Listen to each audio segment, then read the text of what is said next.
One of the loops that bind up energy in the intersection of trauma, fear, and regression works like this. The more traumatized a young person is, the more traumatized an infant is, the more pain that they feel. The more pain that they feel, the less they trust the unknown. The less they trust the unknown, the less they grow up. The less they grow up, the more they feel small.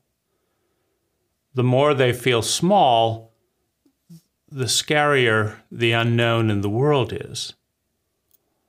The scarier and the more unknown the world is, the more powerless they feel. The more powerless they feel, the more hatred and resentment they feel. The more hatred and resentment they feel, the more hostile the world.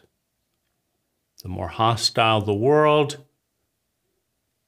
the more fear they feel. The more fear they feel, the more hatred. By the way, there's a correlation between powerlessness and hatred, between fear and powerless. If you have complete and utter power and complete and utter confidence in your ability to use that power to create the reality that you desire, you have no fear.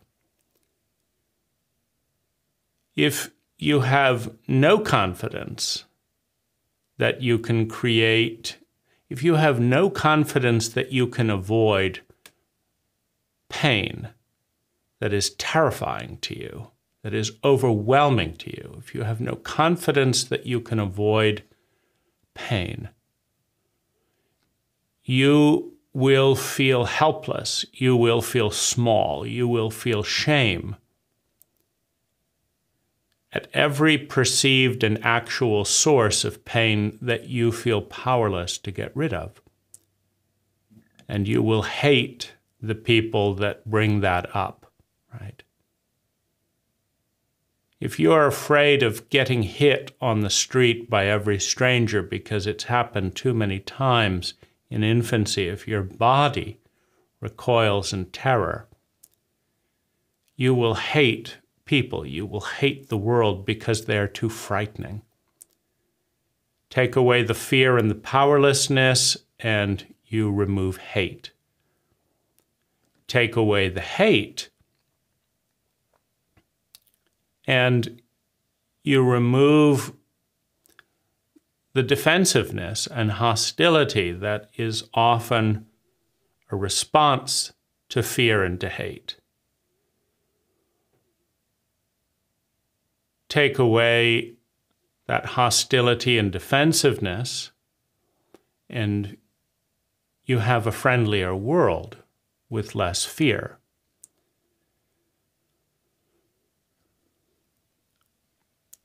The smaller we feel, the bigger the world by contrast. Right? If I feel big and perceive myself as big, the tree is smaller in contrast. It's a cycle. The more an infant is beaten, the less they want to enter the world that is beating them.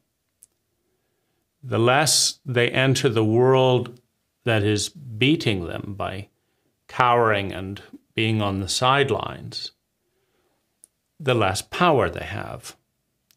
The less power they have, the more frightened they are. The more frightened they are, the more they cower on the sidelines. These loops can be broken on all sides. The abuser can stop abusing. The witness, the public, the passive majority can intervene to stop the abuse.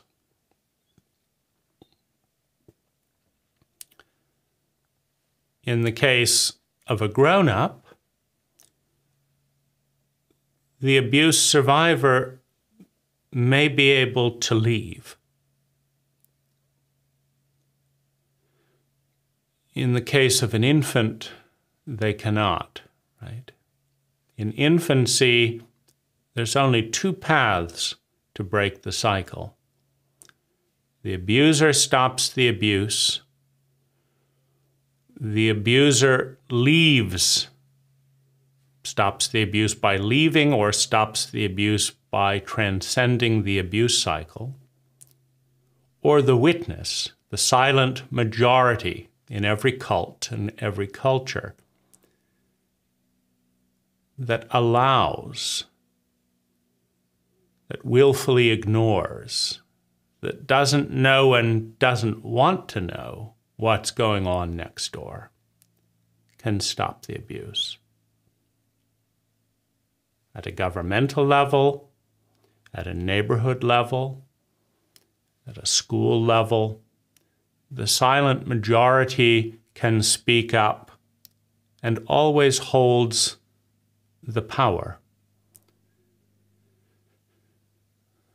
The majority holds the largest store of mass, of energy, and so can easily interrupt a pattern if it is organized with intelligence. Intelligence, the efficiency with which time, money, and natural resources is transformed, is formed to generate sustainable well-being. If it is used to facilitate the well-being of an infant, of a child.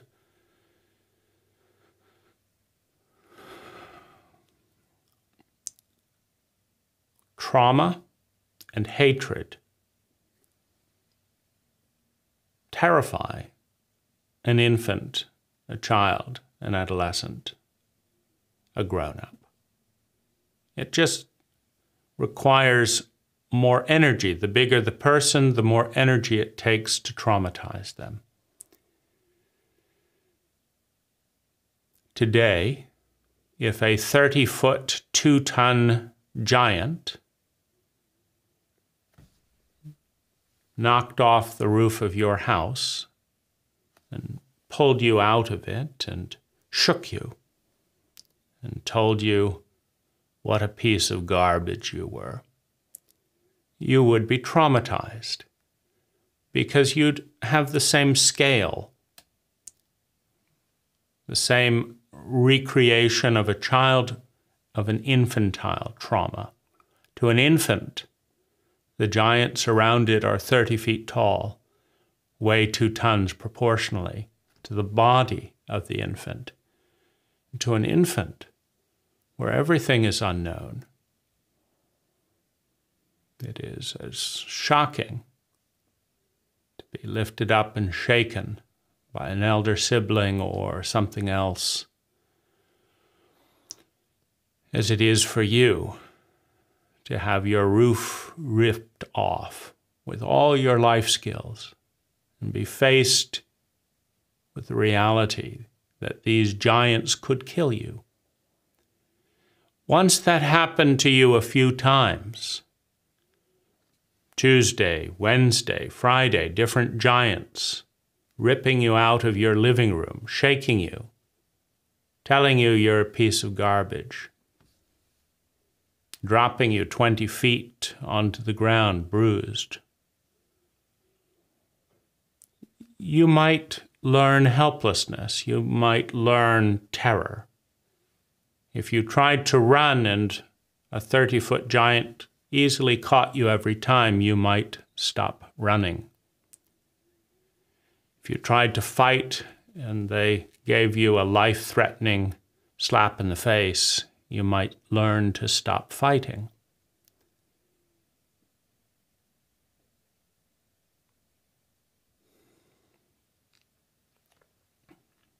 If you tried to freeze and they shook you all the more, you might learn to look down. You might learn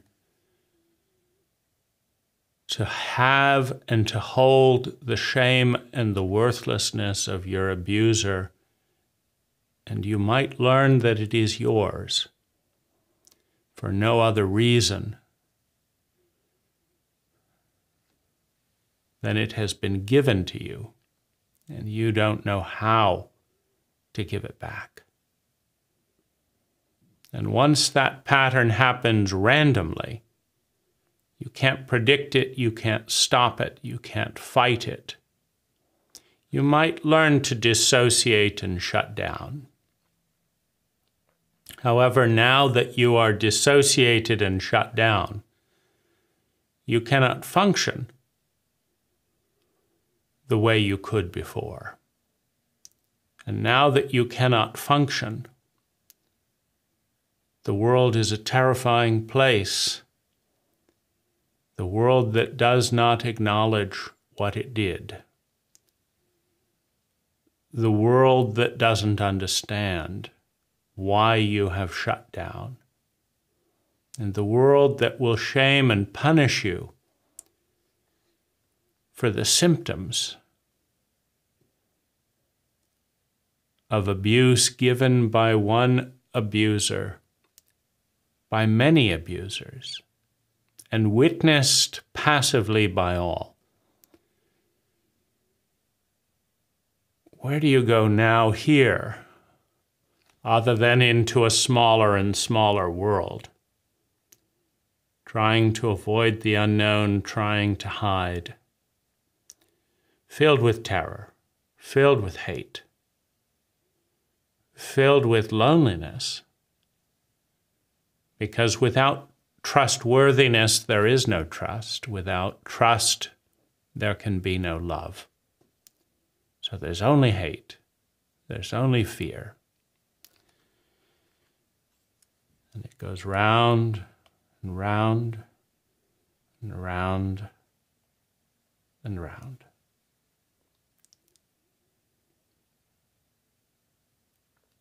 Fear leads to withdrawal. Fear leads to control.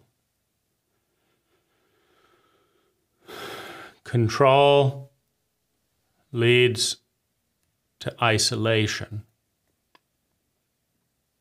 Fear leads to hate. Hate leads to hostility. Hostility leads to fear. Where can you go in that loop?